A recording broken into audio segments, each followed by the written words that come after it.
വെക്കേഷനൊക്കെ ആയില്ലേ? ഇനിയിപ്പോൾ ഔട്ടിംഗ് പ്ലാൻസൊക്കെ ഇഷ്ടം പോലെ പ്ലാൻ ചെയ്യാം. തൃശ്ശൂർ ഒരു സിമ്പിൾ ഈവനിങ് സ്പെൻഡ് ചെയ്താലോ? ഗുരുവായൂരൊന്ന് തൊഴുതിട്ട് അവിടുന്ന് നേരെ ആനക്കോട്ടയിലേക്ക് പോയി. ഒരു തൃശ്ശൂർക്കാരിയായിട്ടും ഇത്ര വർഷമായിട്ട് ഞാൻ ആനക്കോട്ടയിലേക്ക് പോയിട്ടില്ലായിരുന്നു. പിന്നെ അവിടുന്ന് നേരെ ചാവക്കാടുള്ള ഫാം വില്ലയിലേക്കാണ് പോയത്. ഒരുപാട് എക്സോട്ടിക് ബേർഡ്സും ആനിമൽസും ഒക്കെയുള്ള ഒരു സ്ഥലം. ഫാമിലി ആയിട്ട് മസ്റ്റായിട്ട് വിസിറ്റ് ചെയ്യേണ്ട സ്ഥലമാണ് ഫാം വില്ല. കിഡ്സിനൊക്കെ ഒരുപാട് എൻജോയ് ചെയ്യാൻ ലവിങ്ങും ഫ്രണ്ട്ലി ആയിട്ടുള്ള ഒരുപാട് പെറ്റ് അനിമൽസ് ഇവിടെയുണ്ട്.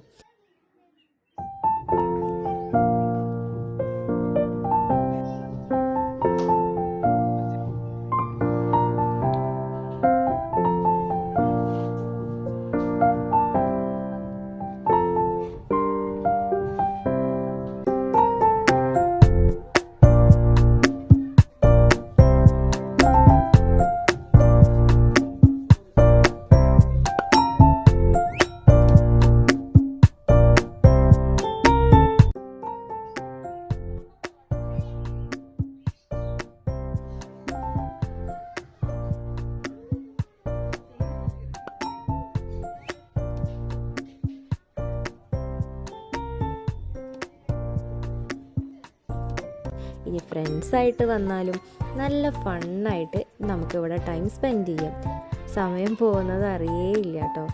സൺസെറ്റ് ആവാറായപ്പോൾ കുറച്ച് നേരം ബീച്ചിലും കളിച്ച് അവിടുന്ന് നേരെ 4 മണിക്കാറ്റിലേക്ക് പോയി. ചാവക്കാടുള്ള പഞ്ചവടി ബീച്ചിലേക്കാണ് ഞങ്ങൾ പോയിട്ടുണ്ടായിരുന്നത്.